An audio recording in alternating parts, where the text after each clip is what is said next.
Et moi j'avais un gros besoin d'être accompagnée parce que déjà j'ai pas un passé d'entrepreneur, donc la mise en place de ce projet elle me tenait à cœur, mais j'avais pas forcément toutes les clés pour le faire démarrer, et j'étais un peu au stade où j'avais énormément d'idées mais que je n'arrivais pas comme on disait, mettre dans la matière. Voilà, ça a été ouais. le déclencheur, ça a été aussi les mots que tu emploies beaucoup pour mettre en place justement le projet. Donc l'idée c'était voilà, de faire passer mes idées à un stade de réalité. Ouais. Et puis l'autre, je dirais, il y avait la mise dans la matière, mais moi l'autre souci que j'avais, c'est que j'avais aussi beaucoup d'idées sur beaucoup de domaines que je souhaitais rassembler pour développer quelque chose qui me correspondait et qui était donc propre à ma personnalité, qui englobe un petit peu tout. Mais j'avais, je pense, besoin, et c'est ce que m'a aidé aussi beaucoup l'accompagnement, à faire non seulement le tri dans les idées, mettre des priorités sur les différents projets, et puis trouver un lien, parce qu'il y a quand même un lien. Du coup, c'est vrai que par rapport justement, moi, tout mon côté très réflexif, l'accompagnement m'a beaucoup permis par les exercices de coaching, etc., à me forcer, enfin on va dire oui quand même, à me forcer, à être beaucoup plus dans des actions concrètes, et même quand ça a été dans de la réflexion, à aller dans des choix plus rapides, puisque moi j'ai une tendance à ne pas maîtriser le temps. Le temps existe. Le temps n'existe pas de montre, pas d'horaire. J'ai quand même vu au bout des 3 mois quand même une grosse évolution dans mon projet, et puis c'est surtout qu'au bout des 3 mois, j'ai quand même amorcé enfin quelque chose. J'avais dans ma tête, je m'étais mis en positionnement d'entrepreneur parce que j'investissais mon temps en tout cas dans mon projet. En revanche, tout simplement, j'avais même pas ouvert mon auto-entreprise avant qu'on ait fait le coaching, je l'ai ouvert qu'après. Je n'avais pas encore défini quelle allait être la nature complète de mon activité, qui à l'époque était du blogging, beaucoup, et qui est maintenant plus sur l'enseignement quand même du yoga, Oui. mais tout se recoupe un peu. Du coup, c'est vrai que le coaching, pour moi, m'a permis de... c'est comme quand même l'objectif d'un coaching, ça en général, mais de mettre quand même de la clarté. Oui, c'est mieux. On va pas se mentir. Tu as quand même tout un pan de sensibilité qui est aussi très présent et qu'on retrouve beaucoup dans le programme. Justement, d'avoir le programme en complément, je me souviens que justement j'avais beaucoup apprécié d'avoir l'énergie du groupe, les échanges, parce qu'en fait toutes les histoires sont différentes, mais on résonne toutes les unes avec les autres, parce que forcément les étapes sont communes, les étapes dans un projet, que ce soit dans la vie personnelle, de toute façon on va les retrouver. Et du coup, ça faisait des échos en fonction des situations des unes des autres, et ça a parfois justement accéléré, je pense, des déclics et des prises de conscience. Ouais. Et c'est vrai que le coaching, donc on se retrouve, on a le temps du coaching, on a des fois l'exercice qu'on va faire derrière, mais à travers même le programme, il y a quelque chose de... alors le programme, effectivement, tout le monde le reçoit de la même manière, mais en revanche, les exercices vont toucher quand même très profondément comme tu dis, au niveau de la puissance intérieure, mais juste, je me disais au début, je ne voyais pas de quoi tu parlais. Je me rappelle la très puissance bien, intérieure, je ne voyais pas du tout, pour dire à quel point je la ressentais pas, c'est que je ne voyais même pas tout ce que ça pouvait bien être. Mais à un moment donné de ma formation de prof de yoga, donc c'était à l'époque, c'était au mois de juillet en Thaïlande, je me rappelle très bien avoir eu cette prise de conscience où justement je t'ai dit que j'étais à ma place et que j'avais ressenti justement cette puissance intérieure, et que je savais que j'étais à ma place justement, et que je savais vraiment que c'était ça que je voulais faire, et ça avait émergé, et j'avais retrouvé aussi justement dans la posture, j'avais ressenti que j'avais cette posture d'enseignant que je voulais conserver, parce que moi là-bas je suis professeur des écoles. Et c'est vrai que je me rappelle très bien ce moment où on s'est téléphoné parce que j'avais mon rendez-vous de coaching pour le coup. Non, mais c'est vrai que du coup ça réveille la personnalité d'une façon aussi différente, ça nous permet aussi d'assumer une posture, parce qu'après quand on a ce sentiment, c'est un sentiment qui porte, que pour en parler à quelqu'un, les personnes ne peuvent que... Enfin, il faut le tester pour le ressentir. Pour l'expliquer, il faut le tester. Enfin, en fait, ça, je ne sais pas si ça s'explique, ça se ressent. Ça se ressent. Et c'est un... Alors, moi, je le définis comme un sentiment, mais je ne sais pas si le sentiment, c'est juste... C'est une sensation intérieure, plus qu'un sentiment. Oui, je suis d'accord. Et c'est une espèce de sensation qui prend... Alors, j'arrête pas de montrer là, mais parce que je pense que ça prend vraiment au chakra du cœur, en fait. Et, non, mais c'est vrai, mais parce que en fait, je l'ai ressenti là. C'est vrai que pour moi, je sais que c'était une sensation, et en parlant, tu vois, j'arrive à m'y reconnecter du coup. Mais c'est juste un...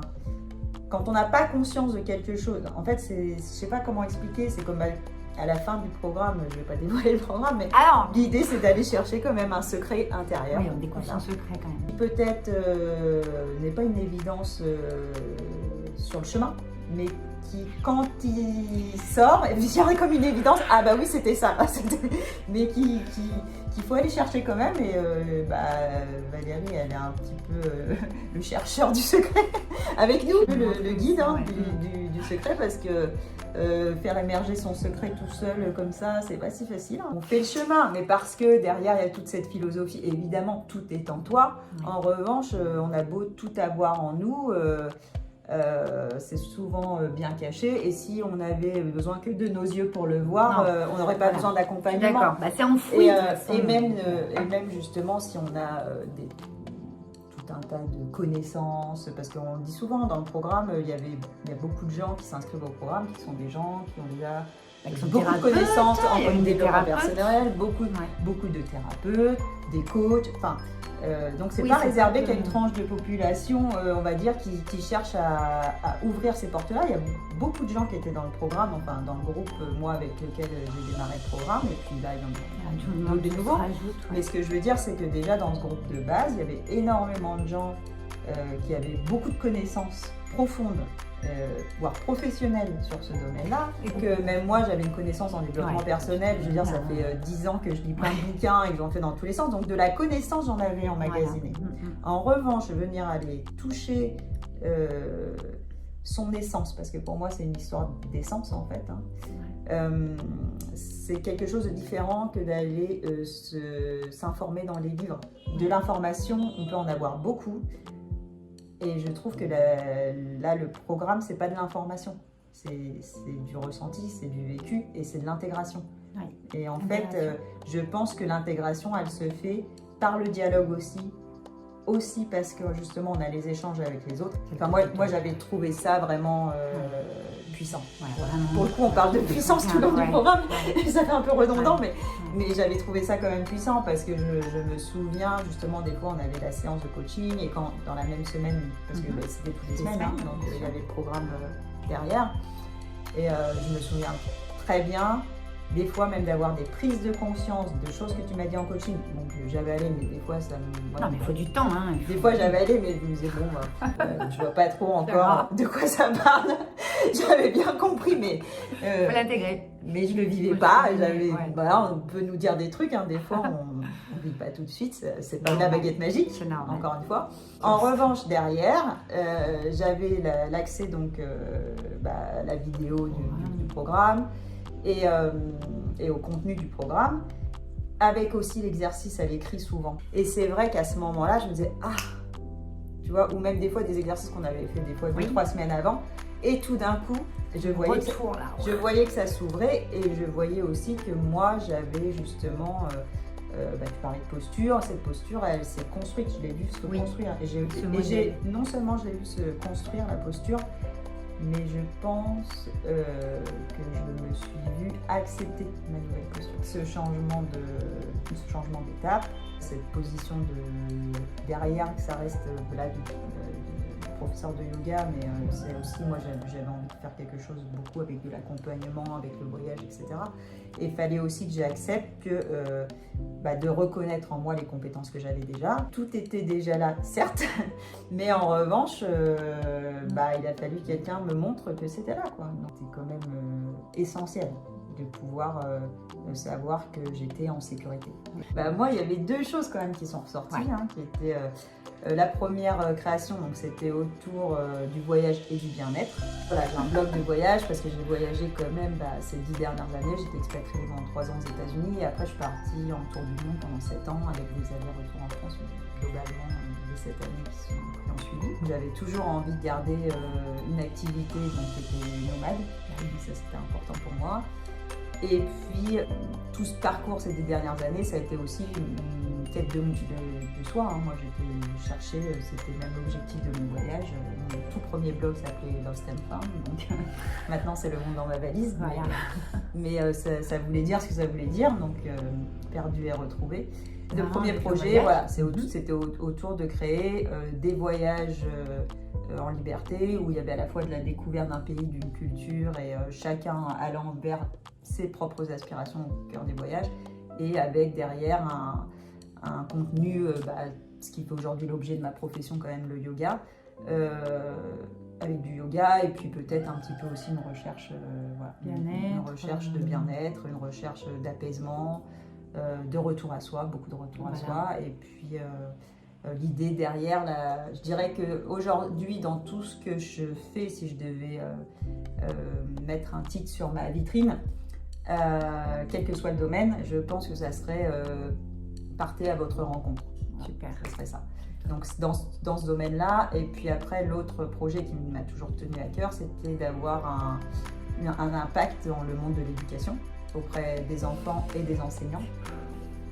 Et parce que c'est un monde dans lequel j'ai beaucoup baigné et qui était un univers choisi par passion, donc qui aujourd'hui sur beaucoup de points ne reflète pas ce que moi j'aimerais voir dans l'éducation. Il y a aussi beaucoup de belles choses qui sont faites et qui ne sont pas toujours mises en avant, malheureusement, mais moi j'avais aussi envie d'apporter ma pierre à l'édifice de ce côté-là et de pouvoir procurer justement une bulle de bien-être dans cet univers, que ce soit auprès des enseignants, des enfants, voire des parents, de garder vraiment les 3 piliers de l'éducation reliés entre eux, et que chacun puisse trouver un moment pour soi, un moment aussi où on se retrouve du partage, et pouvoir justement développer des projets, que ce soit pour chacun, pour les enseignants, pour les parents ou pour les enfants, qui vont leur permettre de mieux vivre dans cet environnement qui est quand même l'école, et qui est aujourd'hui parfois oppressant pour plein de gens. C'est pas le cas pour tout le monde,